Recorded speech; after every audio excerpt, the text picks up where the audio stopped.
something that I think my dad figured out at many steps of his career was that like you just figure it out as you go. And his way of sort of talking about that with Mhm. me was always to say, remember, everyone's a fraud.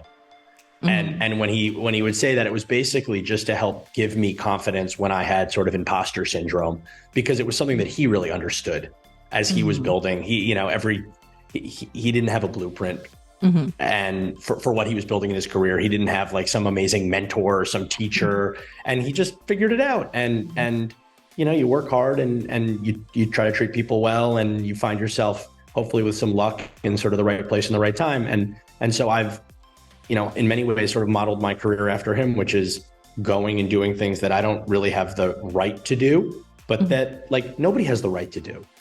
Like Mhm. everyone's just figuring it out. Welcome to the Smart Venture Podcast. We're here to bring you the latest and greatest from the Silicon Valley, where unicorns roam and innovation never sleeps. We've got top investors, superstar founders, and well-known tech executives lined up to share their secrets on building and investing in successful companies. Just a quick disclaimer, while we may sound like financial geniuses, but please don't mistake us for your friendly neighborhood financial advisors. So let's get started and dive into the wild world of tech entrepreneurship.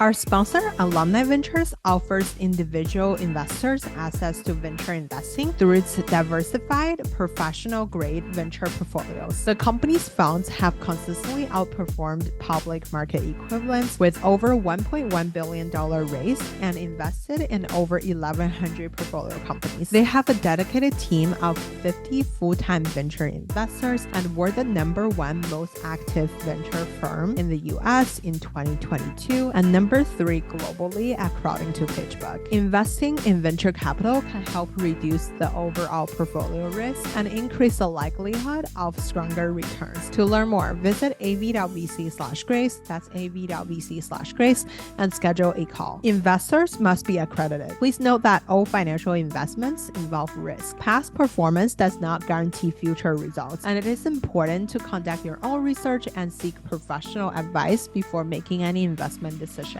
Now, please enjoy the show. Hi, Ben. Thank you so much for coming on the show today. Thank you so much for having me. You have founded Thrillist Media Group, and then you co-founded Lerer Hippeau Venture with your father. And so you were the CEO of Group 9 Media. Throughout like all the interview that you've done, what I thought was quite interesting was like you are kind of like already coming from somewhat like prestigious background, and then you're still hustling. And then I feel like when you started like Thrillist Media, you were kind of like raising funding for yourself, and then you were also doing separate things with your dad, and then your dad started HuffPost at the same time, which is like something that I thought was really interesting. I did not know that until like I kind of like listened to the 45 podcast episode you've been on. So like I didn't really know that was a detail. I assume from like looking outside, it was like, your dad started HuffPost, and then you were like, okay, so let me start this other thing. But it was like really cool to like follow your journey from afar. So to start the show, I would love for you to share maybe like one lesson that like you've learned from either like, working with your dad or like starting your own company, or like something that happened to you like early on in your career that kind of like infused you with this like ambition and everything. I think there's probably a few different lessons that weave together for my answer to this. So, well, to start, growing up in a house where my dad was an entrepreneur, was sort of the business that he built during my whole childhood is something that he had started.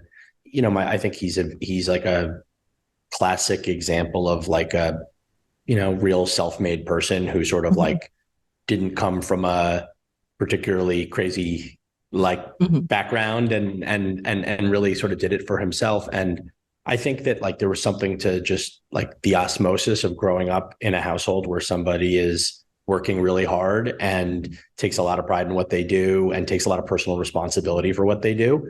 And that was something that I think I sort of just inherited from sort of watching him build. Mm-hmm. And then something that I think was infused in his sort of personality, that if you've seen all of my every podcast I've done, you've probably heard me talk about before, but something that I think my dad figured out at many steps of his career was that like, you just figure it out as you go. And his way of sort of talking about that with me was always to say, remember, everyone's a fraud. And when he would say that, it was basically just to help give me confidence when I had sort of imposter syndrome, because it was something that he really understood as he was building. He didn't have a blueprint.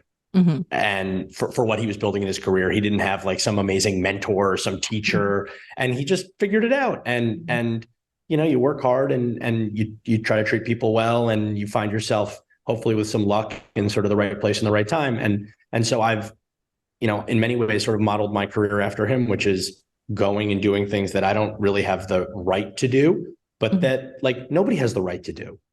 Like everyone's just figuring it out. And anyone who thinks they have all the answers is insane and probably wrong. And so I think that, I've learned a lot of lessons from sort of watching the way that he's built his career, and in some ways modeled myself or tried to model myself after him.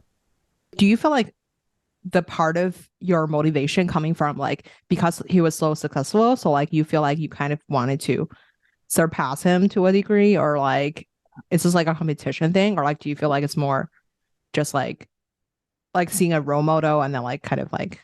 Yeah, it's a great question. I think that there is I totally understand why you asked the question, and why I think in a lot of situations that is a very natural inclination that people have. I will say that it is really not a driving force for me, and it's a product, and that is because of the way that just like sort of the kind of person that he is, in terms of he doesn't want to claim any success for himself, and I don't want to claim any success for myself in our relationship. Like, I think it's like, if you partner with somebody in your family truly productively, what it means is there is just like an inherent trust that exists there, where neither of us are like covering our own asses. Like there's just like, we want to win for the right reasons and for one another. And, I'm not trying to like one up him. It's because it wouldn't even be any fun, because he'd give it to me. he'd give me the win. He doesn't want to, you watch like Succession or something, and you watch these like insane, like there is no further, that is the most foreign possible kind of family dynamic I could ever imagine. I'm actually curious, like, okay, so this will be my last question towards your personal life. Okay. But like, I'm actually just curious, because I think like you and your sister both started a company in the media space, and then so as your dad. Out of curiosity, like, what does it feel like when you start company in the same zone, like, or like your whole family started the business in this same space? Like, what does that look like for you when you're like picking your own career journey? Yeah, look, I when I started Thrillist, a really long time ago, I didn't know that I was starting a media company or that this was my career journey. It was a hobby. It was a nights and weekends thing that I thought was fun and interesting, that I was building because I like personally wanted a product like that to exist. And to be honest, like, HuffPo, if it was even an idea, was just an idea. And I didn't think of him as a media person, nor did I think of myself as a media person. And I think what actually happened is there was a shift in technology that made sort of the rise of digital media an interesting opportunity.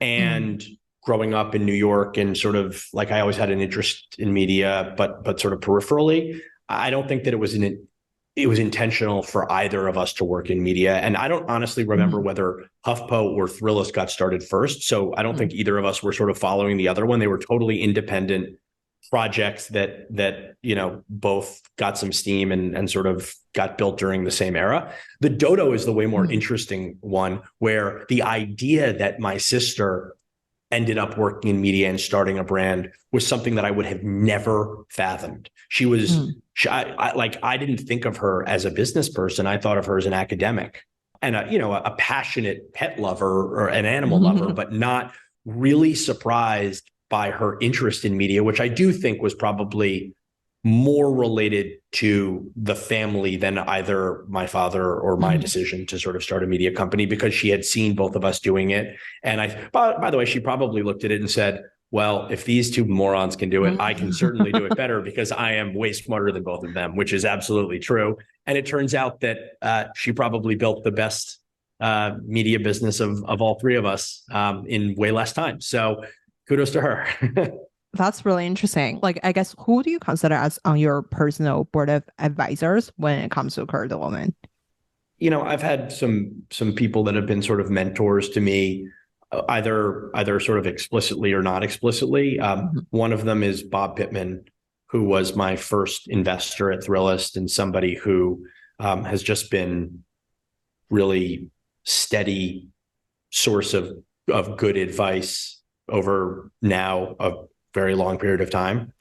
I would say that my partner, Lerer Hippeau, is also somebody who, even though he's my partner, he's seen a lot. He's been around for a few more cycles than I have in business, and has had all kinds of different experiences, and is somebody who I continue to learn from and really sort of value, just like his wisdom.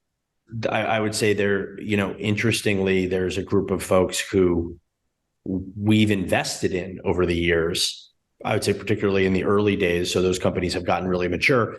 People who, we started by me investing in them, and over the years, they've built these incredible businesses and become really good friends and really successful operators, and people who I've watched from, an interesting sort of seat at the table and learned a huge amount from.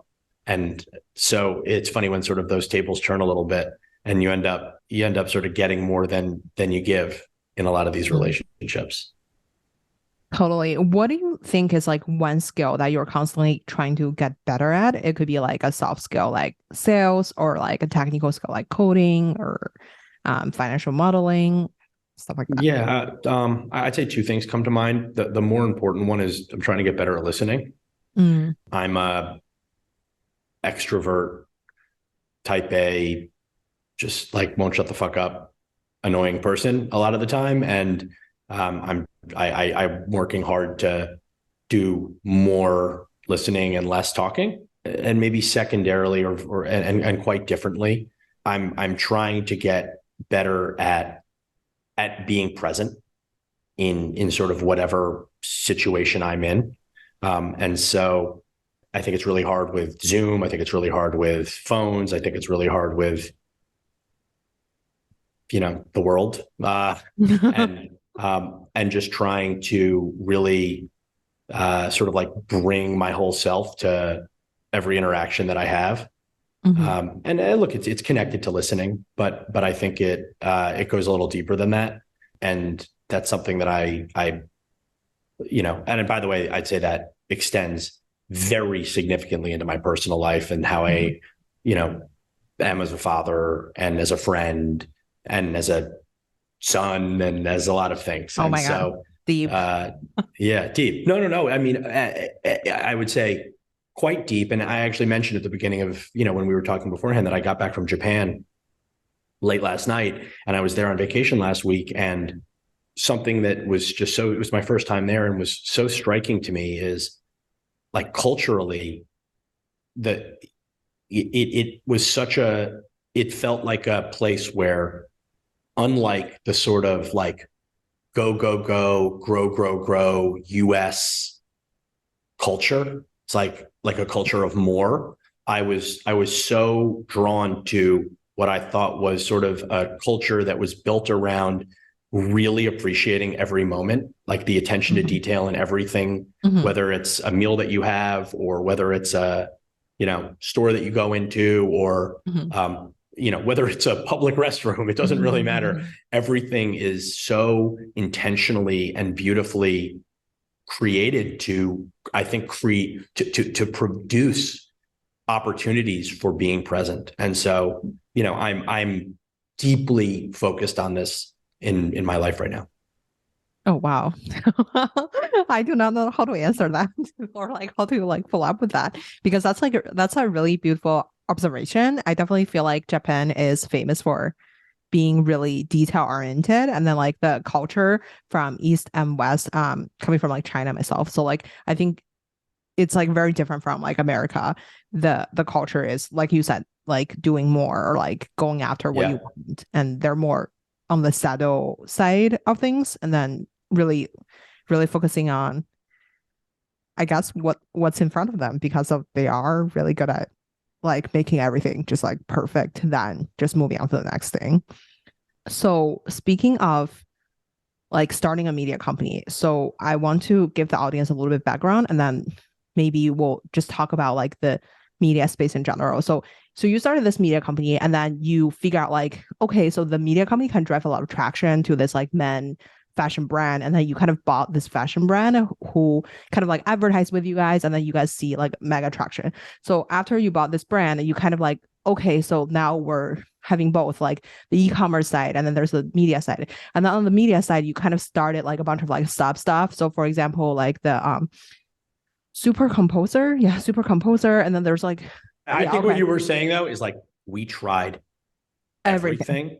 The only thing that I saw that maybe you did, I wouldn't say wrong, but like I would do differently, was I think you focus on like so many things at once. What was your lessons there? And then you guys raised like, I believe it was like 13 million after 6 years. At the beginning, you guys raised a couple 100K, and then like you ran it for like 6 years, and then you raised like 30 million. And then after you've tried these like, you know, e-com stuff, and then like some subsector stuff targeting young men, stuff like that. And then you guys like raised 54 million to separate the two things.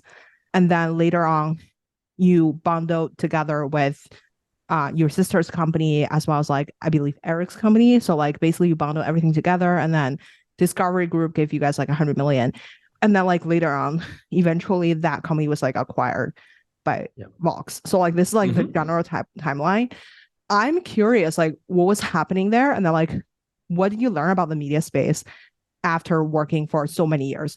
We'll talk about like the venture side later, but like overall, I feel like it was just quite impressive how many things that you have tried, and then you're like really not afraid of like trying. Well, so here's the sort of, I think the pros and cons of all of that trying. And there's a lot of lessons, and you are absolutely positively right that we tried you could make more than a argument that we tried too many things.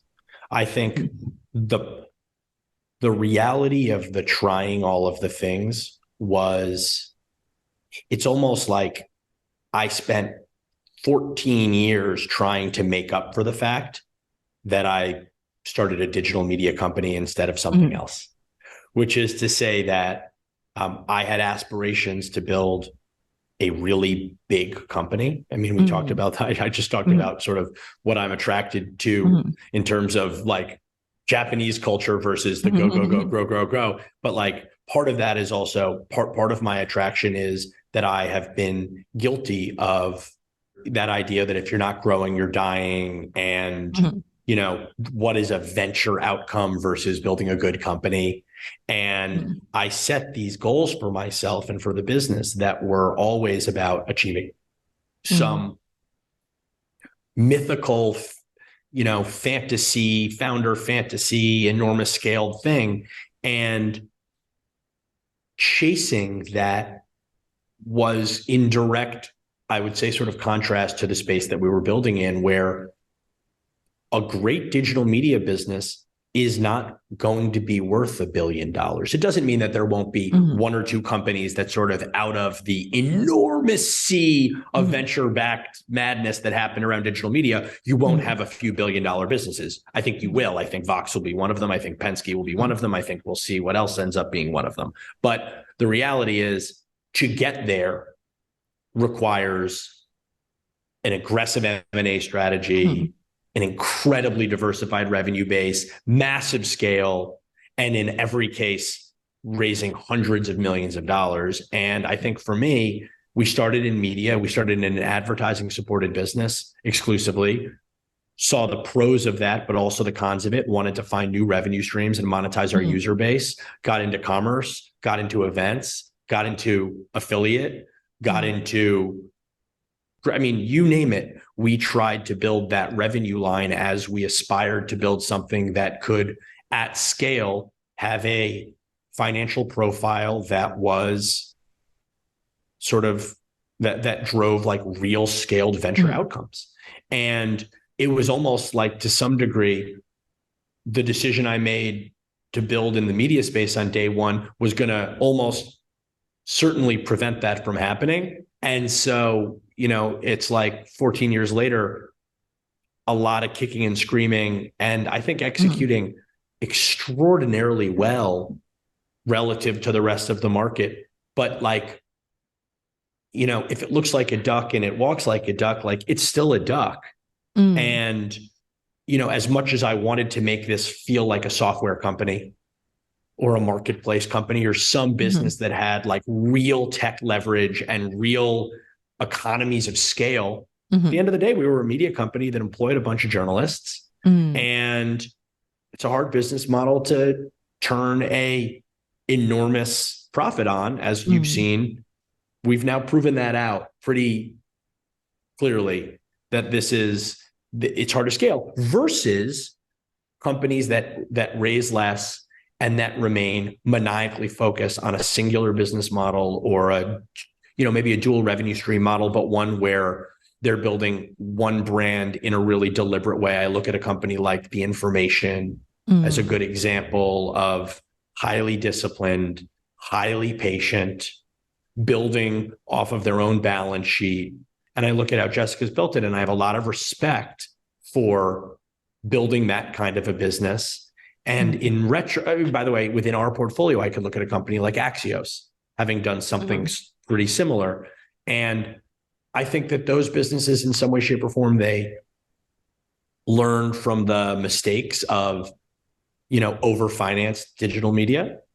But I also, boy, did I learn a lot. I mean, what a journey for me to, the good and the bad of it. And I feel like it was,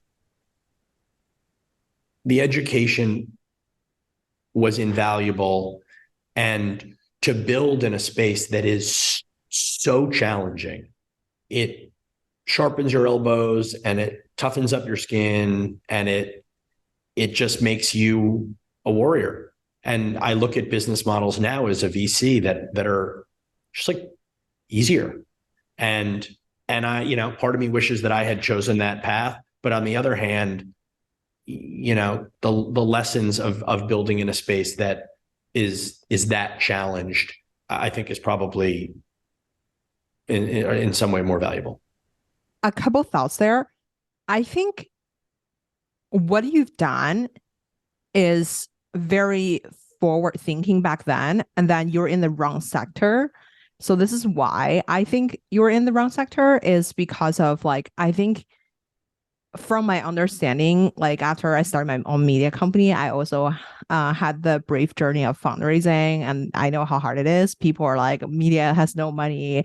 And then I will give people the example of The Athletic, and then they're like, you're not going to be The Athletic. So basically the conversation is like that. So since like right now you're full-time back to the venture business, I think like venture capital paired with media is a really good combo, because like essentially you're like selling yourself to the LPs, you're selling yourself to the best founders, like you're selling yourself, and then like content is like a kind of like a distribution for your own thoughts, and like basically like I think promoting your thoughts would generate a really high ROI as you're raising a fund or like investing in something. So I kind of feel like that's a lot better than like selling men's t-shirt. No offense, but like it turns out that you are correct. Yep, selling men's t-shirts is a tougher business. But I think like overall what you've done right is like you did try everything, but I also feel like when I look at the timeline, you're trying two things at once. For example, extending into like the super compressor like line, and as well as like doing the men's clothing line at the same time. Like I think that's really challenging. Like just running one thing, like you will need a lot of capital and like just time to focus on it. And then like not least to like say like the two things, I don't really know what else you were doing at that time. So it sounds like, you know, there were a lot of trying, which I really admire. And I feel like it sounds like you were trying a lot of things at once that maybe drives you crazy to a degree. But I totally hear you about like, you know, you want to build like a big tech business, but like maybe tech is just not like needing media that much because of like the distribution can come out of everywhere. It's hard to capture people's attention like the past, like the traditional media, because people have no other options. Like in the past, like people are all watching TV, so like the ads are like so expensive. It's like the only way people like find information. But nowadays, like people's information diet is like so much more diverse, and building that diverse channel could be really hard. Like, you know, you have to go after every single channel. That's kind of like I try to repurpose content. It's like impossible to repurpose because every platform has its own like nature, or like the group of people. It's kind of like living in different countries. Like even they're like the same people, but like people are expecting different things from like, you know, LinkedIn, Instagram, like all these other stuff, TikTok. I guess like my curiosity is, did you like apply the same philosophy of like approaching media to your venture career? Because I think it will be really, really successful for you guys to, since you already have the media experience, to kind of like put out content about like everything you've done to the venture space, since that's like what, like, you know, A6 and Z or like everybody else is kind of like doing right now. And what was your learning there from the media space that you feel like could apply really well in running your own fund? A few things there. One is the things that I'm bringing from the Group 9 experience most directly to Lerer Hippeau. And interestingly, you know, I've never been a full-time investor. I started Lerer Hippeau after I had started Thrillist, and so this is the first time that I am a full-time VC, which is what I will be for the rest of my career, life, career, whatever we call it. But I'd say there's like really two major things that I would bring. One is the way that, again, tough category, digital media, we eventually, like, our success was largely a product of just a really well-run business, to be honest, like a lot of operational rigor to manage, you know, 700 or 800 you know, people, many of whom were creatives in a complex, challenging environment with a bunch of different revenue streams and a bunch of different publications. And I would say that venture funds, in my opinion, are generally not necessarily rigorously operated. They're not run like operating companies. They're sort of performances measured over the course of, you know, entire fund cycles, or in some cases, like, you know, decades. And in an operating company, we thought about performance management, and we thought about accountability, and we thought about sort of like inputs and outputs for success in the business on a much, much shorter basis. And I'm trying to bring some of that operational rigor and accountability to Lerer Hippeau now. One. Two is just the learnings that you have around business model, particularly when you, as you said, try everything, when you're executing 5 or 6 different business models, and you understand some of the nuances of those and the different margin structures and where there's leverage and where there isn't leverage, just like become really comfortable living inside of a bunch of different kinds of P&Ls and being able to understand when things feel like what feels right and what feels real. And you start, you know, like when you've been through a ton of your own operating planning cycles, you start to have a feel for how businesses run and what's possible and what isn't. And when you've hired thousands of people and gone through, like, you just seen a lot. And so whether those are media insights or not, like having done it on the operating side is a very valuable skill to bring to the venture side as you assess talent, as you look inside of companies and look at what's happening or what they're projecting to happen, and can just feel,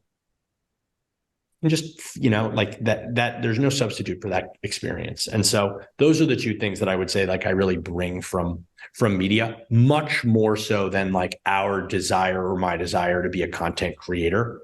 I think that, like, I'm interested in creating content in a venue like this on your platform more than I am in terms of doing it on our platform.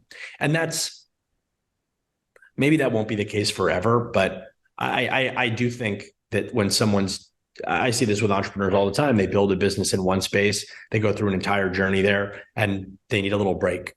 And so I'm not super eager to be in the content creation business at the moment. That's really interesting. You call like your venture career a break, but I'm curious. Okay, so sorry. Well, a break from like content as my primary focus. Thing, yeah.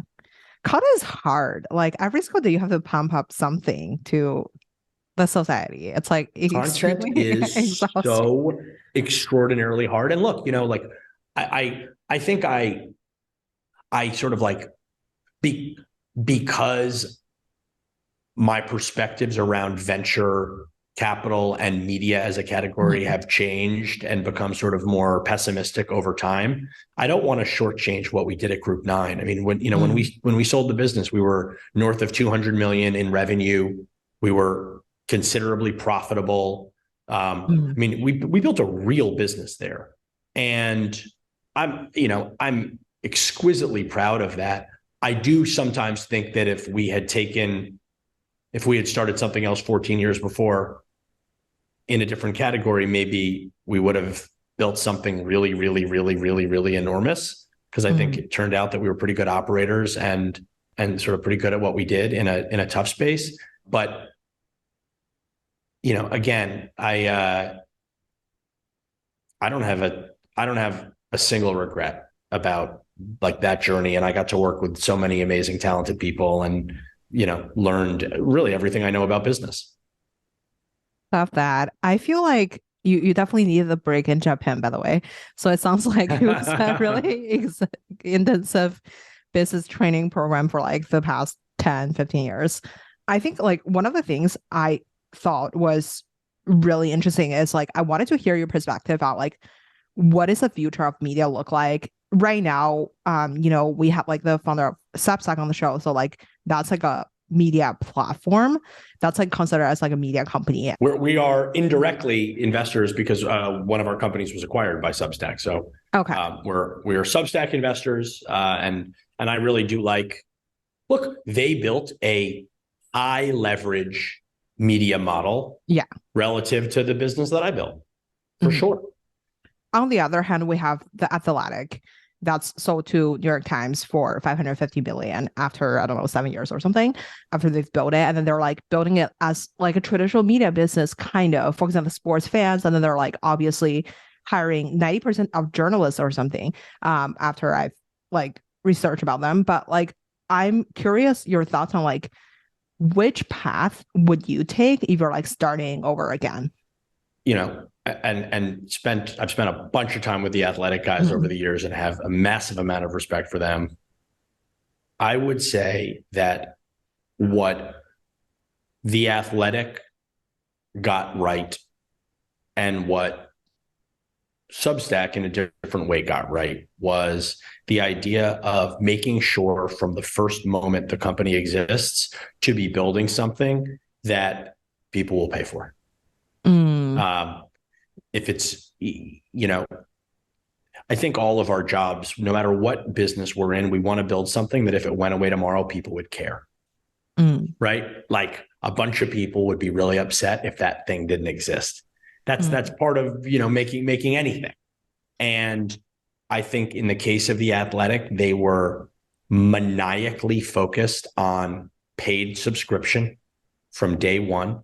They were never taking the sort of like the I don't want to call it like the shortcut or like the, cutting a corner with advertising, but like they were certainly at a point where going and turning on advertising would have been a sensible way for them to generate a bunch more revenue, but they were maniacal about not doing that, by the way, until the company was sold. And immediately that's what the New York Times did, is they turned on advertising. And by the way, when we spent time with them, that was our philosophy was, we spent a little bit of time hanging with those guys in the context of like, what would it look like if we put all this stuff together? And one of the obvious things was we're going to turn on advertising, and they were going to help us turn on more paid subscription. And I mean, it's not rocket science, but so I think that the Athletic guys, by the way, to your point before about like some of the learnings at Group 9, we tried everything.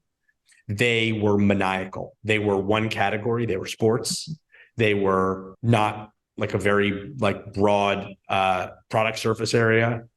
And they were singularly sort of revenue modeled around consumer subscription. And so, by the way, that business would actually never have made money as an independent business without turning on more revenue. But they brilliantly did the venture. They sort of like did what they used venture capital the right way. They raised money to fund significant losses in building a business that had a large consumer base that loved them and a big moat, but that they had not squeezed every dollar out of. They had left these other large revenue monetization opportunities on the table for a buyer. And I would say that they were lucky and good that they sold when they did. If it had been a year later and the market had changed the way that it has, I think they would have found themselves in a really unpleasant situation. And I'm sure that Alex would be the first person to admit that. But they timed the market right, and they built something that people really care about, and they found a great home for it. And like, they won. It's incredible for them. It makes me happy for that team. It makes me happy as an athletic customer that it's going to live on and have a good home. It makes me happy as somebody who loves media and the intersection of media and VC. And so like, all great.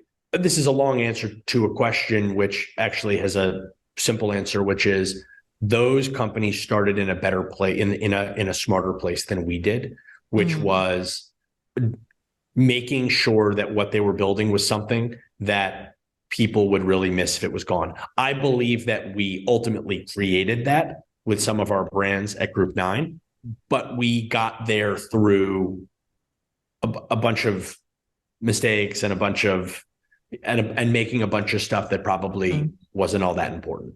And so if I did it again, I would be more focused on how to make money from my consumer earlier, not by tricking them, but by creating something that they really thought was valuable.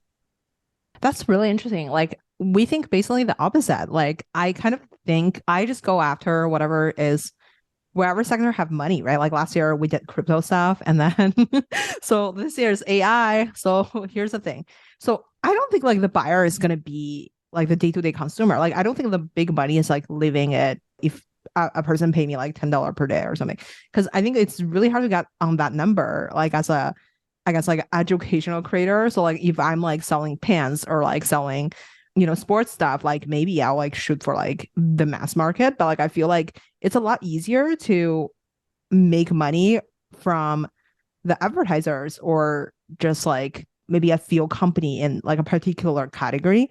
Maybe I'm just thinking some really small scale thing because I'm like a self-funded, like, or I'm like a solopreneur. I'm self-funding my own business. Not like, if I have like the VC money, sure, I'll like do whatever, everybody else does to like hire 4,000 journalists or something. When you're thinking about monetization, like your approach was to get money from like everywhere, like events, conference, like retail, everything. My thought was like over time. In the beginning, we started just like you. Okay. I mean, we raised $250,000, not nothing, but not a lot relative to the rest of the universe. And we went out and sold advertising to liquor companies. And like, I didn't have a consumer pay me $1 for many years, 6-7 years before anyone spent a penny on, any consumer spent money with us. And I think that we went after the lowest hanging fruit from a monetization perspective, but I don't think the lowest hanging fruit from a monetization perspective is necessarily the best long-term strategy to create, again, not just a sustainable business, but a venture scale business and the kinds of outcomes that a company like The Athletic had. And so over time, the unfortunate reality for digital media is monetization is going to need to come in several different ways. It can come, you can do it one way before your acquisition and another way after. At the end of the day, if you have a captive audience in media, you're going to need to figure out how to make money off of them in as sort of like numerous and creative, a means as you possibly can. In terms of like the distribution side, like, okay, so let's like rephrase this question as like, let's say if you and I are starting like a media company today, like what are something that we should think about before starting, and then how should we go about like the building the distribution and like raise funding I mean, or like I making don't money? think there's a lot of venture money out there for somebody starting a media company today. I think that it doesn't mean they can't be good businesses, but I think that Mhm. they're generally going to be like they're going to be somewhat more self-contained businesses, Mhm. and they require a lot of patience. And particularly in light of things that are happening with AI and sort of what will happen with SEO as it relates to AI. And like I just think the space is even scarier than it's been in the past. I do think that there's a sort of Mhm. counter argument to that in terms of the importance of trust and the importance of Mhm. like premium journalism, and like where that will be even more valuable in a world of like everyone having all content created by a robot. But I think that look, if you're starting a media company, it's a lot of the same things if you're starting a not media company. Are you sure that what you're creating matters? Are you doing this for the right reasons? Are you doing this because you Mhm. want to be a founder? Or are you doing this because the world needs the thing that you're going to create? Mhm. Why do you have an unfair advantage and a right to win? Why are you the right person to create this thing? Do people really want to hear from you? And like, what's your edge? And then from a business model perspective, how do you think about the paths in terms of how you're going to turn this idea or journalistic like fantasy into something that actually has that is going to be sustainable. And look, this is something that I've always hated in terms of how digital media has been covered. Every other industry, you don't talk about sustainability being the goal.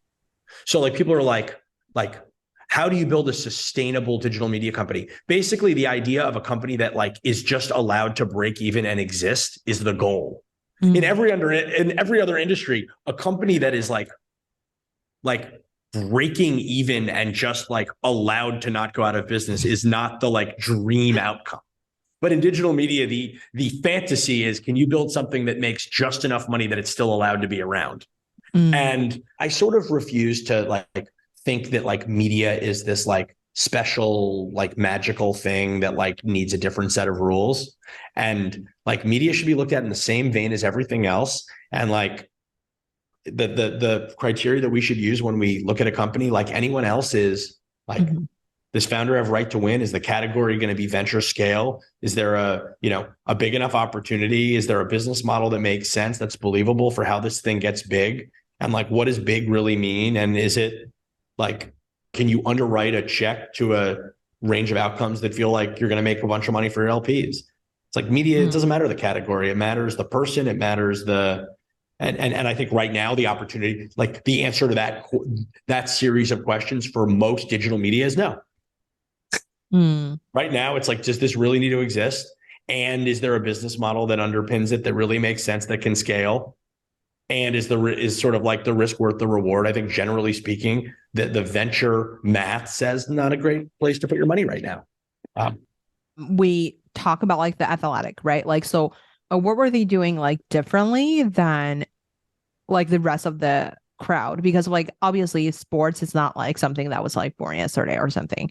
It's like a ancient topic. And I'm sure there's like fanatical fans, like, maybe like the crypto yep. industry, like there's people that are like really having polarizing opinions on things. Then they're doing like really long pieces on things. But like looking from outside, like if I were like the investor who invests in media company, I would not really pick this particular company. Maybe like I don't know if it's because of like I wasn't really like a sports fan or anything. But what do you think like make a company like this that like kind of really dominant, like whatever they were doing in that category as a media company? Um, Look, again, I have like an extraordinary amount of respect for what Mhm. those guys built. I do think that sometimes the sort of like the venture of it all can like rewrite history. Like Mm. what they did was amazing, but was also a balancing act. They went and what they did well was they were awesome fundraisers.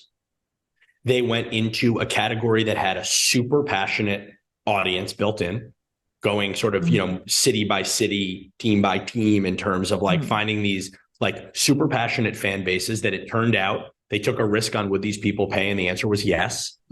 And what they did incredibly well was they were super aggressive. They used their really good fundraising ability to be really aggressive and hire a huge number of incredibly high quality journalists really quickly. And so in many ways, it's like a prototypical venture story. It's like raise some money, prove it in a market, prove it in, New York or San Francisco or LA or whatever their first market was, show the unit economics are working and you have some product market fit. Sports fans will pay. You can hire top talent. There's a business model case for one city. Get venture money to give you the right to go try 5 of them and show that you can have the math look similar. And then raise a ton of money and go really fast, drive a bunch of scale quickly while hemorrhaging money, and basically either raise your next round before you run out of money or sell the company and hope that like the market doesn't turn on you. And they did that and they timed it right. But like there could be a very different history here. And if it was 9 months later, they could have run into the buzzsaw of this new market. And the conversation wouldn't be, oh my God, The Athletic, they did it. The conversation would be, oh, they flew too close to the sun. They were out over their skis. Why didn't it work? And like history gets written and rewritten in sort of funny ways around all of these companies. There's there's stories with companies that like were at the precipice and were maybe going to sell for $1 billion, but instead sold for nothing and went out of business. Like there's sort of VC history is littered with these stories. And I think that The Athletic had a rinse and repeat business model that is, I mean, it looked like a software business. It was recurring revenue, like in media, amazing catnip to VC, brought a lot of capital. And like, they were honestly great product guys and they were great content guys. They delivered a really high quality product that people really liked and it just ripped. So one of my questions for your investment is like, number one is like, what is like the investing climate look like in New York? Because I've been living in the Bay Area for a long time. So what does it look like in investing in a company in New York? And what do you feel like was like New York's unfair advantage in terms of like creating the best company? And then like, I know that you guys also invest in a lot of Bay Area companies. And like, how did you kind of like build up this New York investment ecosystem when you guys first started? There were like there was no tech investing. So New York, when we started the fund, let's call it 11 years ago, New York was like a very nascent, like, just at the edges emerging sort of startup / tech market. And actually the first startups that were being built here that were prominent were actually like media companies and things that made sense to be built in New York because the media industry is in some way, shape or form, sort of born out of New York, at least big media. And something was changing. And this was not just something that was changing in New York. It was something that was changing, I think, all over the place, which was sort of like entrepreneurship was having a moment. And obviously it had been having a moment for a long time in the Valley and to some degree in Boston. But look, New York is a really attractive place for like a lot of young people want to come to New York and want to live in New York for personal reasons. And a lot of, the best schools forever have sort of matriculated people into New York. And when you have a bunch of smart young talent and a macro shift in entrepreneurship, I don't think it's like rocket science to look at to bet that there's going to be an emerging ecosystem here. I mean, the idea that like New York, it's New York. It's like, it's New York. I don't need to say anymore. Like the idea that like, with massive growth in tech and entrepreneurship, that like New York's not going to be a big part of that story is crazy. And so I was personally a very small part of that story, building my company here. And the original sort of thesis of the fund was, in some way, shape, or form, invest in my friends, invest in people that were building in this ecosystem that I knew through my founder network. And lo and behold, it was, New York has grown massively, and we've sort of, been along for that ride as the sort of, I think, de facto early stage VC that's built, we built the biggest network of founders in this market. We have over 200 New York companies that we've backed over time. We've built, by far the largest sort of community of New York startups. And we don't only back New York founders, but I think we think about the sort of like the New York ethos and the sort of attitude of this market, and the fact that it doesn't really matter what kind of a business you want to build. You want access to what sort of like the different kinds of talent, the different kinds of, big corporates, the different kinds of, like, you just want access to like something that you're going to need is going to be in this city. You're going to need help with. There is absolutely no question about that. And so we've been able to play a role as sort of like the lead New York investor, and, other people have entered the market and it's busier these days. But I think there is really something to, we couldn't restart this today. Like, where the position that we have in the market is a product of having been here and been investing in this market before it was en vogue. And so I'm a huge believer that the momentum will continue. And I think New York's unfair advantage is that it is in many ways the center of like, global business. And so there's a lot to like about that in terms of backing companies that can make it here. Totally. Like, I know that you and your father started like Lerer Ventures before you guys started like before Eric joined us for fund two. So like, what was like back in time, you guys were investing a lot of just like smart people, and then there wasn't necessarily like just like a really specific thesis from my understanding. But now, like, you have a very diverse investment portfolio through the fund and maybe yourself. Like, so you guys invest in like Casper, you guys invest in like Warby Parker, like Allbirds, like, and then there's other companies that like you've recently invested in, Haven Energy, which is like a climate tech company, and then Air, which is like a collaboration tool, and then there is Companion, which is like an AI powered dog company, but like dog device company. So okay, throughout all these investments, like how did your investment thesis change throughout the years, and then what does it look like when you find a company and then you make the investment decision at your fund? Yeah, so the fund has changed a lot over the years, largely on the back of the complexion of New York changing. And so if you go back 10 years ago, New York, most of what was being built in New York was consumer. That was the sort of the play, as it was not a deep tech market at that point. There wasn't as much technical talent. There's so much technical talent here now. It was a place where a lot of the building was in consumer. And so we did a lot of consumer investing. And I also think that there was just a moment where there was a really attractive moment to build new consumer brands for a whole host of reasons that we could spend an entire other podcast talking about. And so we participated and in many ways sort of led a lot of that sort of investing. The market has changed, and the market is way more diverse in New York in terms of the kinds of companies that are being built here and the kind of talent that exists here. And we've moved with that market, and our sort of portfolio has become much, much, much more diverse.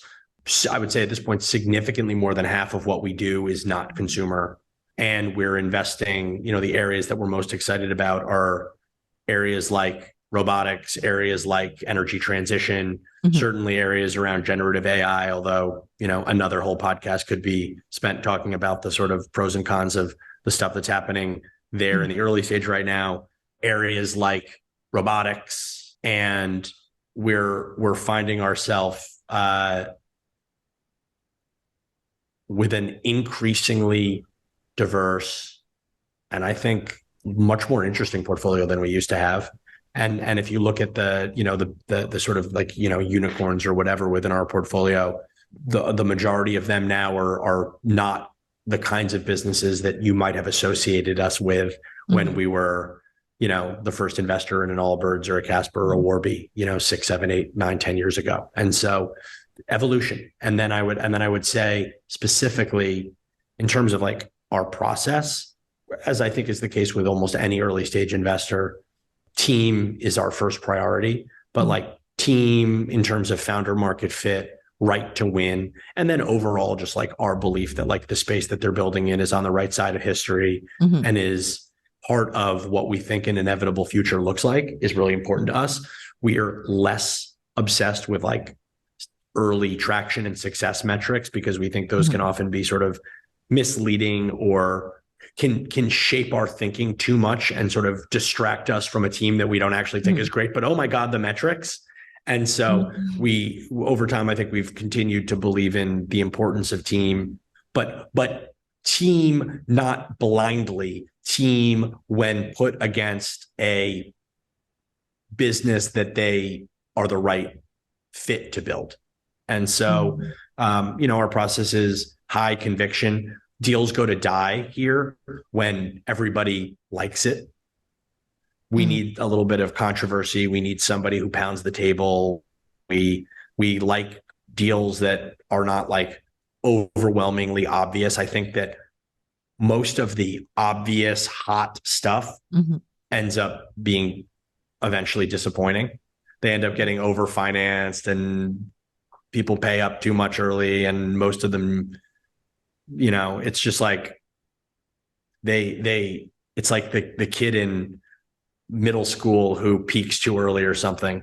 I think we think about, we're way less interested in market signal and other investors, getting hot and bothered and rushing to like drop term sheets. Obviously, sometimes we think something's fascinating that a lot of other people think is fascinating also, but we really value taking our time and finding people that aren't just looking for funding, but like want to work with us the way that we want to work with them and understand the sort of two-way street, mutual, respectful relationship that needs to be built between entrepreneur and investor in the early stage, and that these are long-term relationships. And so our best pitch is going to be folks going and talking to our founders and sort of speaking to the power of the community that we built.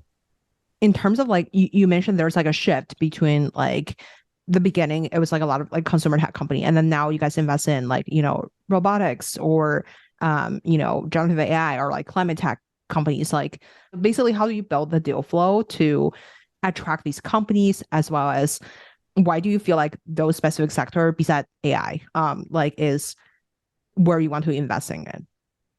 Look, and again, these are always sort of moving targets. I think for us, we think about where we see sort of moments in time and opportunity and markets that we like. And so I guess I'm speaking more specifically to some of the areas that we're more focused on of late. I'm a big believer in sort of like, brand and community and the intersection of those two things. We say a lot, like sort of our brand is our communities, our brand is our communities, our brand is our community. And like the symbiotic nature of those two things. And so we're, we've been doing this for a long time. We've got a vast portfolio. We've got a lot of breadth, but because we've been doing this and been as prolific as we have been for as long as we have been, we also have a lot of depth in a bunch of these industries. And so when we go and look at something in X space, we're normally able to bring some pretty interesting folks to the table that can help us think through the opportunity. Other founders in our portfolio or other people that we've worked with across a really, vast number of deals in a bunch of different areas over an extended period of time. And we have a lot of data in terms of just like market data and understanding what's happening in the market, understanding trends and pricing and who we think is doing a good job and a not good job at any given moment. And we bring that to bear to, I think, run a really good process, very, very transparent, very collaborative in terms of not just trying to sort of like extract value from founders, but add value as we due diligence ourselves. And so I'm a believer that like you do things right for a long time and eventually people hear about it. And I think that we've done that and our brand has a good reputation as a result. And a bunch of founders seek us out, and we've built one of the sort of de facto brands that if you're interested in finding a New York-based investor for your early stage company. Okay, so we have like a 1 minute fire round. I don't want to keep you forever. No. Okay, so number one is, what's your favorite book? My favorite book, I will say this week, because I just got back from Japan, I loved the book Shogun. Okay. Who made the biggest impact in your career? My father, for sure. Who would you invite to your dinner party? How many people do I get? It's your party, so. Oh boy. Well, I mean, are they going to show up, or am I just spraying invitations here? I mean, I really like how, deeply you went with this question, but like, yeah. Well, I would say, I mean, maybe some like, cliche annoying answers, but like certainly Barack Obama would be on my very short list of people that I would like to have come to dinner. I would invite my wife. I think she's fun at a dinner party. I like her. This is a tough one. I mean, it's just me and Obama and my wife. That's it. That sounds like a really interesting party. And where can we find you outside of work? Oh, you know who else I would invite? I would invite Shohei Ohtani. He's my favorite athlete right now. I would not know who that is, but I would definitely. He is the best baseball player in like maybe ever, but certainly in a really long time. He's probably the best pitcher in Major League Baseball, and maybe also and a top 5 hitter. He's he's not like, what he's doing is not of this world. I would ask what you guys are going to talk about, but I think I don't want to stretch too much. I don't know. Okay. I clearly haven't planned this dinner very well. So I'd probably invite a good chef also. Okay. Where can we find you outside of work? With my family. Absolutely. Or I actually have like real work-life balance in terms of my best friends are not people from work. They're people from real life. And so you can find me with like my group of best friends eating something. Eating something or with my kids. Okay, perfect. Last question. Which Succession character do you think it's gonna win at the end? Oh my God. So I haven't seen the last 2 episodes. So okay, based on current things, based on whatever you know. I mean, God, it is. I mean, I've always thought that like Shiv is the smartest. So I'm going to give it to Shiv. Okay, perfect. Well, on that note, thank you so much, Ben, for coming on the show today. I'm so thankful for you having me. I really appreciate it.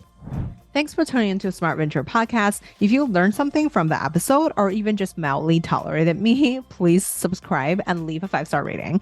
I promise I will keep bringing you more successful, insightful interviews and insider tips about startups. Remember, sharing is caring. So tell your friends to listen too, or enemies, I won't judge. Until next time, keep venturing smartly.